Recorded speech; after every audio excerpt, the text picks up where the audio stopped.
me preguntaba 210 años después, cuáles son las colonialidades que seguimos teniendo en la Argentina, cuáles son las colonialidades que tenemos que abandonar, que definitivamente nos tenemos que sacudir y quitar de encima. ¿Cuál es nuestra verdadera identidad? ¿Qué significa hoy vestir cintas celestes y blancas? ¿Qué significa ponernos la escarapela, ¿no? Porque sabemos que todavía en nuestro país perduran las miradas que son eurocéntricas, perduran los altos grados de colonialidad económica, de colonialidad también cultural, porque hoy todavía nos cuesta reconocer cuánta sangre negra, cuánta sangre afro recorren las venas de la patria. Todavía no tenemos claro que sí, tuvimos dos padres de la patria y están en disputa, ¿no? Belgrano, San Martín, pero también tuvimos una madre de la patria.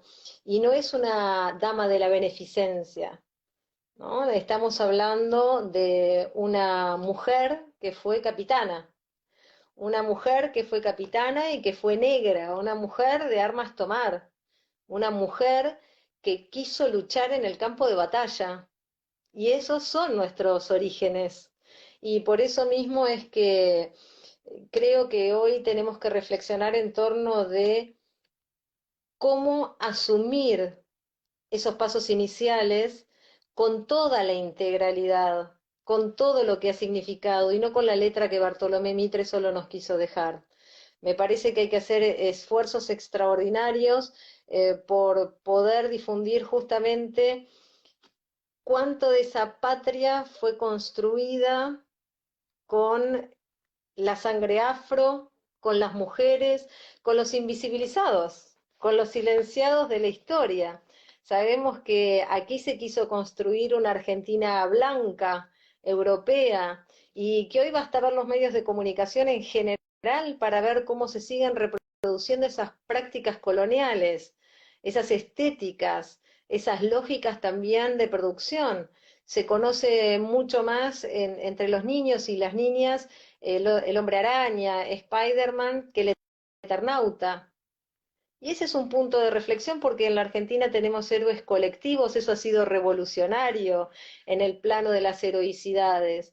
Y recordaba también una perspectiva de Rodolfo Walsh, que creo que es fundamental, en el marco del Cordobazo, un Rodolfo Walsh reflexionando y diciéndonos, parte del problema que tenemos es que las élites dominantes pretenden que no tengamos héroes, yo agrego heroínas, que no tengamos mártires, que cada historia tenga que empezar de nuevo, que cada lucha esté separada de las otras, de manera entonces de ir robándonos la memoria. Estoy parafraseándolo, ¿no? Por supuesto, estoy reflexionando en torno de esas palabras que nos dejó en el espíritu walshiano tan propio de decirnos atención porque quieren así privatizar la memoria, quieren así privatizar la historia.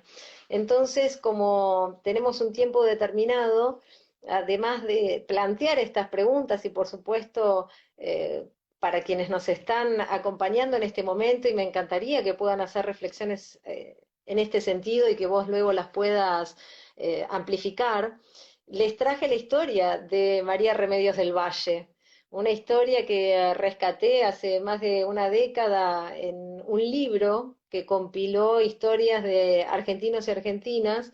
Le pusimos la madre de la patria, por supuesto, a este capítulo, y aquí lo que contamos es que es una madre ausente, que es una madre olvidada, es la madre no reconocida. Viste que siempre está la figura del hijo o la hija no reconocida. Bueno, lamentablemente en nuestra patria tenemos una madre no reconocida y que venimos haciendo esfuerzos por reconocer. Y que también es cierto el agradecimiento de este espacio al ministro de Cultura, Tristán Bauer, que tanto esfuerzo se ha hecho desde, por ejemplo, la construcción de Samba, desde Pacapaca, generar espacios donde se reconociera nuestra historia y que ha sido tan criticado por llamarlo revisionismo histórico. ¿Quién es dueño de la historia? ¿Quiénes son los dueños o las dueñas de la historia? Es una pregunta esencial porque yo creo que la historia viste que hay una frase, ¿no? Que la historia no la escriben los que ganan, eso quiere decir que hay otra historia, que la historia, hay una Sí, historia de los que pierden. Bueno, yo creo que la historia la ganan quienes la escriben. Creo que el triunfo de la historia es la toma de la palabra y es la posibilidad narrativa en el sentido de poner palabra a los héroes, a las heroínas, a nuestros mártires en nuestras historias. Y por eso entonces es que quería acompañar la historia de María Remedios del Valle, que claro, fue madre, fue esposa, esto es cierto, pero fue soldada, fue heroína. Y ella, imagínate que durante las invasiones inglesas, una de las primeras acciones que toma es guardar los enseres, guardar todas las mochilas de los soldados del cuerpo de andaluces, y lo que hizo fue arriesgar su vida, ¿no? En esta participación por justamente la defensa de la patria, una defensa de la territorialidad también, pero una defensa de la historia y de los orígenes.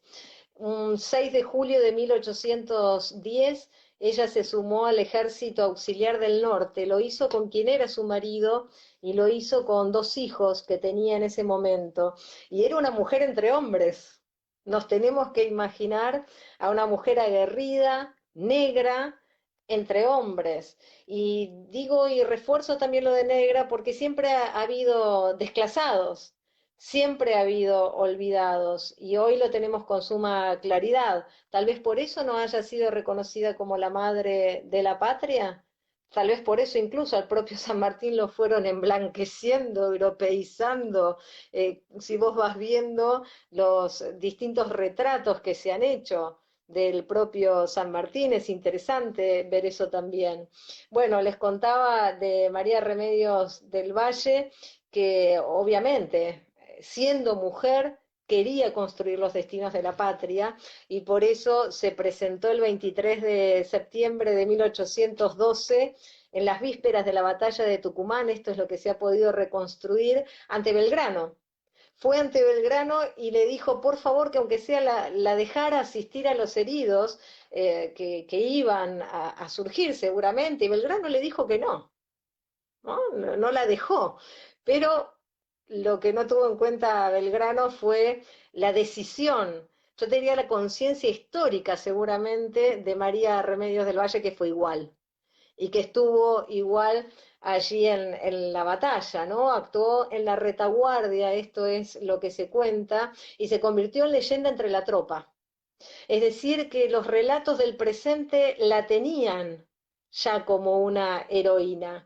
Y allí fue como la empezaron a llamar la madre de la patria. Esto es lo que yo he podido por lo menos reconstruir en la investigación histórica para hacer su biografía, porque fíjate que se destacó en las batallas de Salta, de Vilcapullo, de Ayohuma, y a pesar de que cayó en manos españolas y que fue torturada, fue azotada públicamente durante 9 días, no pudieron con ella. Mira, yo creo que esta mujer, el nombre de esta mujer, deberíamos tener monumentos, deberíamos tener un despliegue extraordinario por lo que ha hecho por nuestra patria.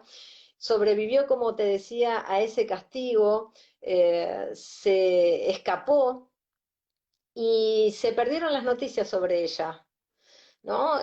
Reseñó la Gaceta de Buenos Aires, porque esto es importante pensar el rol de las mujeres en esa época.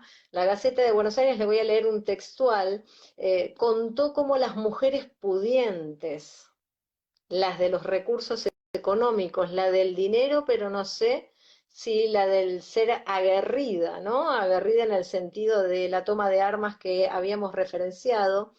Contó la Gaceta de Buenos Aires en ese entonces, nobles y bellas, fíjate ya el atributo de la belleza puestas para las mujeres, nobles y bellas, que no pueden desempeñar las funciones duras y ásperas de la guerra, es decir, la justificación en el marco del relato de época, ya diciendo que las mujeres no podían estar en el campo de batalla, no pueden desplegar su patriotismo, dice, con el esplendor que los héroes en el campo de batalla.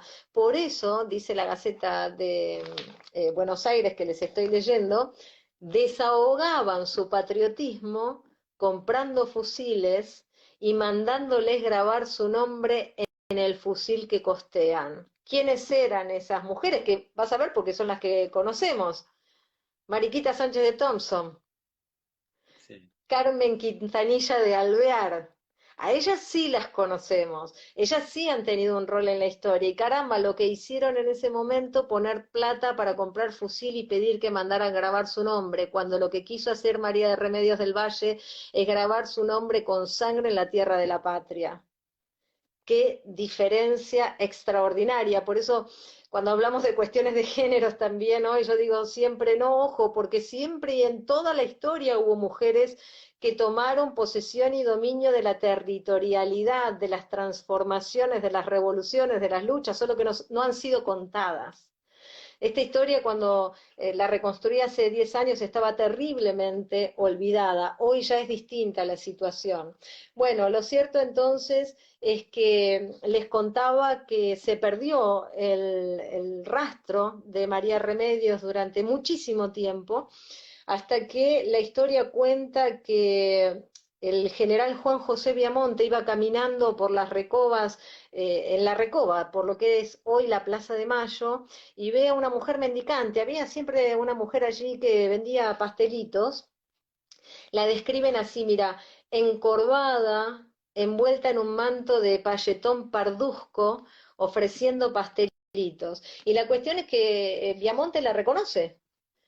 Y entonces le dice, pero usted es la madre de la patria, si usted es la capitana. Y bueno, tienen un diálogo y allí es donde Viamonte la convence, fíjate qué interesante, para que pida una pensión.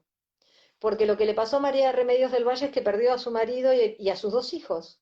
Fue la única que sobrevivió a todas las batallas que mencionamos. Y efectivamente hace el pedido el 11 de octubre de 1827, los diputados de la Junta de Representantes de la provincia de Buenos Aires tratan el tema. Ahí se pudo reconstruir muchísimo. Esto es muy bueno también, sobre todo en estos tiempos, seguir repasando la importancia de la labor de la política, de la representación política. En este caso, en la Junta de Representantes, la llamaron heroína. Les voy a leer un textual: una infeliz que si no fuera por su condición de pobre, ¿no? Esto lo agrego yo, que si no fuera por su condición se habría hecho célebre en todo el mundo. Una mujer de mérito que no merece que olviden sus servicios. Bueno, la cuestión es que la olvidaron por unos cuantos meses, acá viene la crítica, 9 meses fueron, eh, porque sí, tal vez la historia es demasiado hombre, ¿no? La historia es femenino, pero ha sido escrita por hombres y esta escritura arrebata las posibilidades de entronar a las mujeres, de reconocerlas como parte de esa lucha. Lo cierto es que recién el 18 de julio de 1828 volvieron a trabajar sobre este pedido y ahora sí, Viamonte fue el que explicó, esto es un textual, que la mujer era conocida por el primer oficial hasta el primer general. Textual, la he visto entre filas de soldados, curar a los heridos, tomar el fusil y ser víctima. Tomás Anchorena dijo, es una mujer singular. No había acción en que ella pudiera tomar parte que no la tomase y en unos términos que podría ponerse en competencia con el soldado más valiente. El título de capitana del ejército se lo dio el general Belgrano, que después terminó cediendo a la tosudez, si querés, o yo digo a la conciencia histórica, ¿no? A la convicción de la construcción de la patria que ha tenido María Remedios del Valle y por eso Belgrano la honra capitana. Bueno, finalmente los diputados le votaron el otorgamiento de una pensión que en ese momento fue de 30 pesos. Pensalo en un peso por día y fui a buscar qué significaba un peso por día, ¿no? Para saber si era plata o no lo era. Bueno, la libra de aceite en ese momento rondaba 1,45 pesos. La de carne valía 2 pesos y la yerba estaba a 0,70. O sea que mucho no le dieron, ¿no? Porque le dieron, con todo lo que había hecho, le dieron 1 peso por día. Ah, creo que esta es tal vez la parte más interesante y ya voy cerrando. No estoy calculando el tiempo, hablo No, mucho pero en general, así que es posible. que me haya pasado. Pero No, no, hubo estamos un bien, estamos bien. diputado, ¿cómo, Horacio? Estamos bien con el tiempo, así que Ah, no te ¿estoy bien? preocupes. Bueno. Sí. Hubo un diputado que quiso ir más allá de la pensión y textual pidió que se conforme y componga una biografía y que se haga un monumento. Qué interesante, porque parece que fue mucho, porque ni se hizo la biografía, ni se hizo el monumento. Y ahí también nos pesa una historia de Mitre en este sentido, la conté en un libro que se llama Secretos de Alcobas Presidenciales, que escribí también de reconstrucción histórica contando la vida de mujeres de presidentes de aquí de la Argentina y mujeres olvidadas en ese sentido, por supuesto. Bartolomé Mitre fue un gran ladrón de la historia porque incluso le llegó a robar los poemas y versos a su mujer, a Delfina Bedia de Mitre, una mujer que fundó el diario La Nación con él, que escribía con él, que firmaba notas y que tenía un diario. Yo hice una reconstrucción histórica a partir de cartas y de ese diario que te digo, que están en el Museo Mitre. En ese sentido, qué importante la tarea que se hace de los museos, porque nos permite a quienes trabajamos en la investigación acceder a ese primer relato, ¿no? Y a esa intimidad que permiten las cartas, los diarios íntimos, esa caligrafía extraordinaria, la intimidad de la vida cotidiana en esa Buenos Aires asquerosa, te diría, ¿no? En la que era muy pesada, en la que se morían por un resfriado, por una gripe, se lo contaban en las cartas, y la cuestión es que Mitre entonces le roba versos a su mujer una vez que fallece y se compromete. ¿Y sabés por qué se los roba? Porque a algunos les parecían muy subidos de tono, muy eróticos, como muy sexuales. Entonces le cambia las poesías, la censura, y se compromete ante su entorno, porque era una figura de peso, Delfina, contar su biografía. Has visto que Mitre ha hecho muchas biografías, por supuesto que de hombres, y nunca lo hace.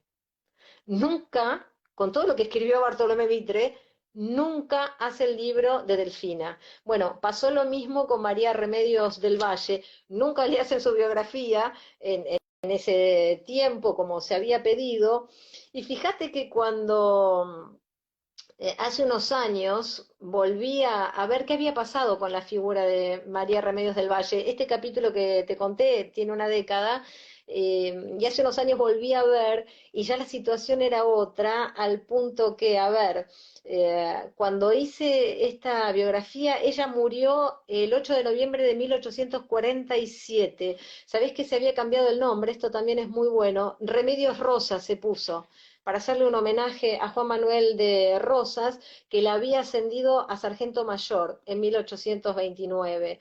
El asunto es que María Remedios del Valle hace una década todavía no tenía el monumento, de hecho, hasta donde entiendo no lo tiene, no se había hecho esa biografía oficial como les había contado, pero además apenas había dos calles. Una encontré en la ciudad de Buenos Aires, en Parque Avellaneda, y otra en Mar del Plata. Y luego, como homenaje, lleva su nombre una escuela de Villa Soldati, otra en el partido bonaerense de Azul y una escuela municipal de enfermería y la Casa de la Mujer en San Isidro. Después, con el paso de los años, me volví a fijar. Ahora, si ustedes ponen María Remedios del Valle, van a encontrar mucho más material en internet, lo que habla muy bien de nosotros y de nosotras.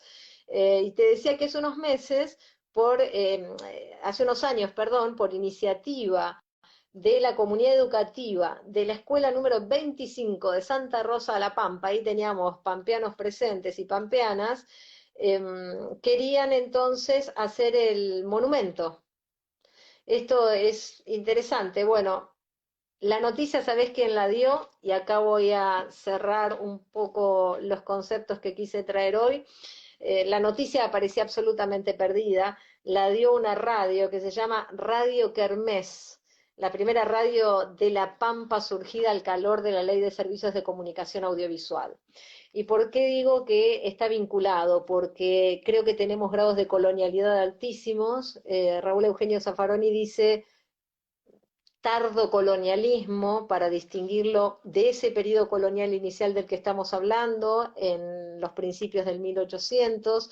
del neocolonialismo posterior en tiempos neoliberales y ahora pensando en un tardo colonialismo que sería el que es producto del capitalismo financiero, del capitalismo darwinista y salvaje, que no solo hemos tenido aquí en la Argentina. Entonces él habla de un tardo colonialismo.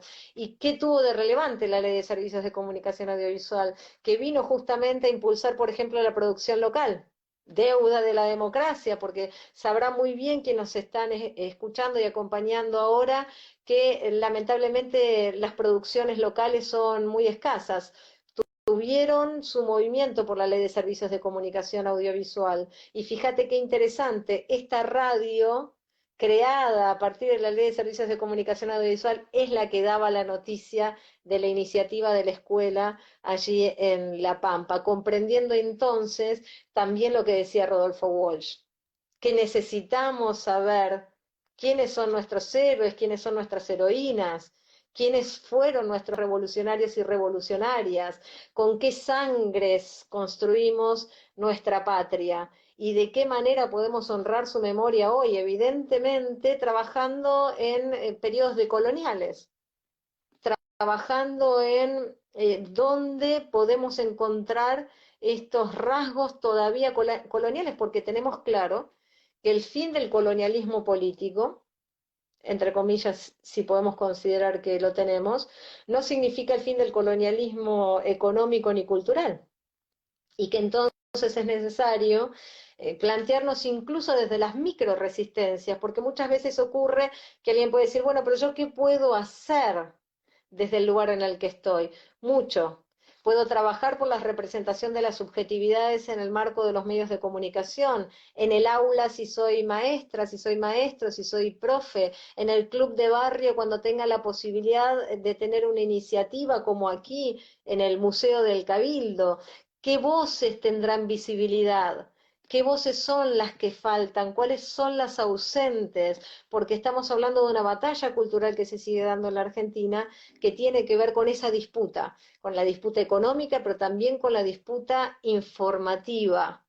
La comunicación tiene una centralidad, desde mi punto de vista, en una tarea revolucionaria, porque se trata de poner en palabras las identidades. No hay una identidad única en la Argentina, hay identidades, hay cosmovisiones. Nos sustentamos en el genocidio de un pueblo originario, de los pueblos originarios, por eso creo que es tan importante rescatar entonces estas historias, las historias silenciadas, las historias olvidadas por los que se creen los dueños de la historia.